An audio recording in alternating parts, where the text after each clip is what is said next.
అధికారులు నా మాట వినటం లేదని రేవంత్ రెడ్డి అంటున్నారు. ప్రతిదానికి బీఆర్ఎస్ పార్టీని తిడితే జనాలు నమ్మటం లేదని రేవంత్ రెడ్డి కొత్త డ్రామా షురూ చేసిండు. నీకు చేతకాక అధికారుల మీద ఏడిస్తే ఎట్లా అని హరీష్ రావు అన్నారు. ఇవాళ రేపు మళ్ళీ కొత్త కథ నేర్చిండు.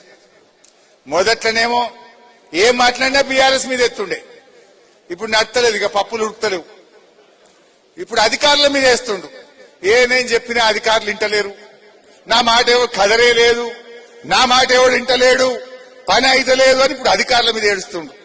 నీకు శాతగాక నీకు వ్యవహారం రాక నువ్వు అధికారుల మీద ఏడిస్తే ప్రజలు నిన్ను క్షమించారు. కేసీఆర్ ఉండగా అరే నేను మిషన్ భగీరథ కింద నీళ్లు ఇయ్యకపోతే ఓట్లే అడగనని చెప్పిన దమ్మున్న నాయకుడు కేసీఆర్, నీళ్ళు ఇచ్చి చూపిన నాయకుడు కేసీఆర్, నీళ్ళిచ్చి ఓట్లు అడిగిన నాయకుడు కేసీఆర్ కదా.